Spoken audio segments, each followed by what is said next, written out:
ہمارا سیارہ اس وقت ایک غیر معمولی تجربے سے گزر رہا ہے۔ اس سال 3 سے 10 جولائی کے دوران زمین کو تاریخ کے گرم ترین ہفتے کا سامنا ہوا۔ ماہرین کے مطابق آگے اور بھی کچھ ہونے والا ہے۔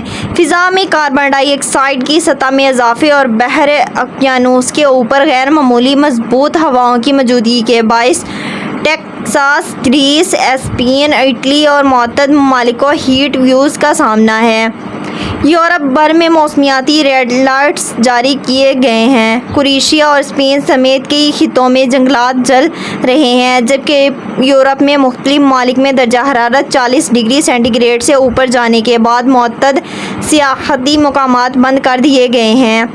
عالمی موسمیاتی ادارے نے گزشتہ دنوں انکشاف کیا تھا کہ 1850 کی دہائی کے بعد موسمیاتی ریکارڈ مرتب ہونا شروع ہوا۔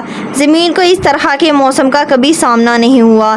WMO کے موسمیاتی سروسز کے سربراہ پروفیسر کرسٹوفر فرہیوٹ نے بتایا ہے کہ ہم ایک نامعلوم مقام پر پہنچ چکے ہیں اور یہ ہمارے سیارے کے لیے فکرمند کر دینے والی خبر ہے۔ لیپزگ یونیورسٹی کے موسمیاتی ماہر کرسٹن رولانڈ نے بتایا ہے کہ اس بات کا قوی امکان ہے کہ جولائی کے مہینہ تاریخ کا گرم ترین مہینہ ہوتا ہے، اور یہاں تاریخ سے مراد یہ ہے کہ یہ 1,20,000 سال میں سب سے گرم مہینہ ہوگا۔ ہیٹ ویوز کے ساتھ ساتھ بحر الکاہل میں ایل نینو نامی موسمیاتی رجحان کے آغاز کا اثر بھی پوری دنیا میں محسوس کیا جا رہا ہے۔ خیال ہے کہ ایل نینو ایک ایسا موسمیاتی رجحان ہے جس کے نتیجے میں بحر الکاہل کے پانی کا بڑا حصہ معمول سے کہیں زیادہ گرم ہو جاتا ہے اور زمین کے مجموعی درجہ حرارت میں بھی اضافہ ہو جاتا ہے۔ اس کے مقابلے میں لینیا کے دوران بحر الکاہل کا درجہ حرارت کم ہے۔ برطانوی محکمہ موسمیات کے ماہر جیف نائٹ نے بتایا کہ ایل نینو کے دوران عموماً اوسطاً عالمی درجہ حرارت میں 0.2 ڈگری سینٹی گریڈ کا اضافہ ہو جاتا ہے۔ ان کا کہنا تھا کہ یہ اضافہ موسمیاتی تبدیلیوں کے باعث ہونے والے 1.2 ڈگری سینٹی گریڈ اضافے کے مقابلے میں نہ ہونے کے برابر ہے، مگر اس سے گرمی کی شدت بڑھے گی، جس کے باعث اگلے سال کے اختتام تک نئے عالمی درجہ حرارت کا ریکارڈ بننے کا امکان ہے۔ یہی وجہ ہے کہ متعدد سائنسدانوں کی جانب سے انتباہ کیا گیا ہے کہ اس سال یہ 2024 میں صنعتی عہد سے پہلے کے مقابلے میں درجہ حرارت میں 1.5 ڈگری سینٹی گریڈ اضافے کا منفی سنگ میل عبور ہونے کا امکان ہے۔ خیال ہے کہ 2015 کے پیرس معاہدے میں طے کیا گیا تھا کہ عالمی درجہ حرارت کو 1.5 ڈگری سینٹی گریڈ سے تجاوز نہیں کرنے دیا جائے گا۔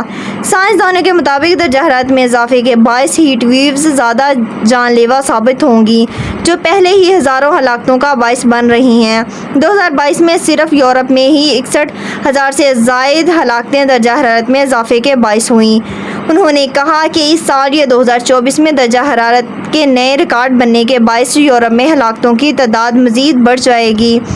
خاص طور پر یونان، اسپین اور اٹلی کو ممکنہ بدترین نتائج کا سامنا ہو سکتا ہے۔ اقوام متحدہ کے سیکریٹری جنرل اینٹونیو گوتریس نے جولائی 2023 کے شروع میں ایک بیان میں لکھا تھا کہ موسمیاتی تبدیلیاں قابو سے باہر ہو چکی ہیں۔ انہوں نے کہا کہ اگر ضروری اقدامات کرنے میں تاخیر کا سلسلہ برقرار رہا تو ہم ایک تباہ کن صورتحال کا سامنا کریں گے۔ برطانوی محکمہ موسمیات کے ماہر پروفیسر چارلز بیٹس نے بتایا ہے کہ ہمیں زیادہ عالمی درجہ حرارت پر حیران نہیں ہونا چاہیے۔ اس کے بارے میں ہمیں عرصے سے علم تھا اور ایسا اس وقت جاری رہے گا جب تک زہریلی گیسوں کے اخراج پر قابو نہیں پایا جاتا۔